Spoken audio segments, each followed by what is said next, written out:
ప్రజలకు సేవ చేసి మంచి పేరు తెచ్చుకోవాలని ప్రభాకర్ రెడ్డి రాజకీయాల్లోకి వచ్చాడు. అవునా కాదా అని మిమ్మల్ని అడుగుతున్నా.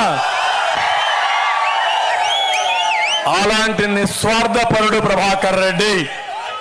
ఏ పార్టీలో ఉంటే ఆ పార్టీకి గుర్తింపు తెచ్చే వ్యక్తి.